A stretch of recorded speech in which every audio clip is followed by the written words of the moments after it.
ಅದರಿಂದ ಇವತ್ತು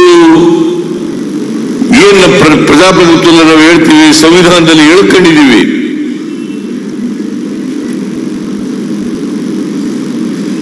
ಯಾರು ದುರ್ಬಲರಿದ್ದಾರೆ, ಯಾರು ಅವಕಾಶಗಳಿಂದ ವಂಚಿತರಾಗಿದ್ದಾರೆ, ಆ ಜನರಿಗೆ ಆರ್ಥಿಕವಾಗಿ ಸಾಮಾಜಿಕವಾಗಿ ಶಕ್ತಿ ತುಂಬತಕ್ಕಂಥ ಕೆಲಸವನ್ನು ಮಾಡ್ತಾ ಇದ್ದೀವಿ. ಬರೀ ಭಾಷಣಗಳಿಂದ ಮಾತುಗಳಿಂದ ರಂಗರಂಗನ ಮಾತುಗಳನ್ನು ಆಡಿ ಜನರ ಹೊಟ್ಟೆ ತುಂಬಿಸಲಿಕ್ಕೆ ಸಾಧ್ಯ ಆಗೋದಿಲ್ಲ.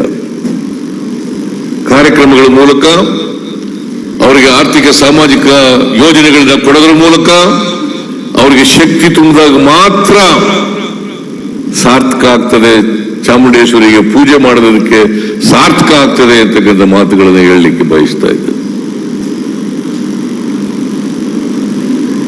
ನೀವೆಲ್ಲ ಬಹಳ ಜನ ಫಲಾನುಭವಿಗಳಿದ್ದಾರೆ. ಅವರೆಲ್ಲ ದಿನನಿತ್ಯ ನನಗೆ ಹೇಳ್ತಾರೆ, ಯಾವ ಕಾರಣಕ್ಕೂ ಹೆದರ್ಕಬೇಡಿ ಸ್ವಾಮಿ, ನಾವು ನಿಮ್ ಜೊತೆ ಇದ್ದೀವಿ, ಯಾವ ಕಾರಣಕ್ಕೂ ಹೆದರ್ಕಬೇಡಿ, ನಿಮ್ ಜೊತೆ ಇದ್ದೀವಿ. ನನಗೆ ನಂಬಿಕೆ ಇದೆ, ನ್ಯಾಯಾಲಯಗಳಲ್ಲಿ ನಂಬಿಕೆ ಇದೆ. ನಾವು ಆತ್ಮಸಾಕ್ಷಿಗೆ ಅನುಗುಣವಾಗಿ ನಡ್ಕೊಳ್ತಕ್ಕಂಥ ಪ್ರಯತ್ನವನ್ನು ಮಾಡ್ತಾ ಇದ್ದೀವಿ. ಅದಕ್ಕೆ ನಿನ್ನೆ ಮಹಾತ್ಮ ಗಾಂಧೀಜಿ ಜಯಂತಿ, ಆ ಜಯಂತಿ ದಿನ ಹೇಳಿದೆ ನಾನು, ಮಹಾತ್ಮ ಗಾಂಧೀಜಿಯವರು ಉಲ್ಲೇಖ ಮಾಡಿದಂತ ಒಂದು ವಾಕ್ಯವನ್ನ ಹೇಳಿದೆ. ಏನಪ್ಪಾ ಅದು ಅಂತಂದ್ರೆ, ಈ ಆತ್ಮಸಾಕ್ಷಿ ನ್ಯಾಯಾಲಯ ಇದೆಯಲ್ಲ, ಇವೆಲ್ಲ ನ್ಯಾಯಾಲಯಗಳಿಗಿಂತ ಮಿಗಿಲಾದದು ಅಂತಕ್ಕಂಥ ಮಾತುಗಳನ್ನ ಬಾಬಾ ಇವರು ಮಹಾತ್ಮ ಗಾಂಧೀಜಿ, ರಾಷ್ಟ್ರಪಿತ ಮಹಾತ್ಮ ಗಾಂಧೀಜಿ ಹೇಳಿರ್ತಕ್ಕಂಥ ಮಾತುಗಳು, ಅದನ್ನು ಹೇಳಿದೆ.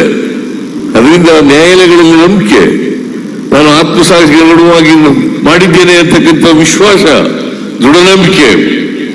ಅದರಿಂದ ಸತ್ಯಕ್ಕೆ ಯಾವಾಗಲೂ ಕೂಡ ಜಯ ಸಿಗ್ತದೆ ಅಂತಕ್ಕಂಥ ಮಾತುಗಳನ್ನು ಹೇಳಲಿಕ್ಕೆ ಬಯಸ್ತಾ ಇದ್ದೇನೆ.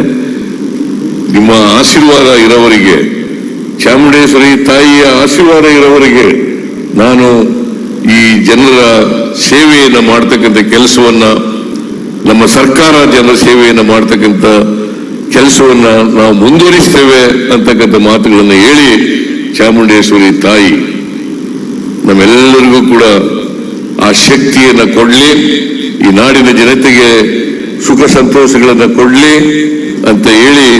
ಯಾಕಂತಂದ್ರೆ ನಾವೆಲ್ಲರೂ ಕೂಡ ಮನುಷ್ಯರಾಗಬೇಕು.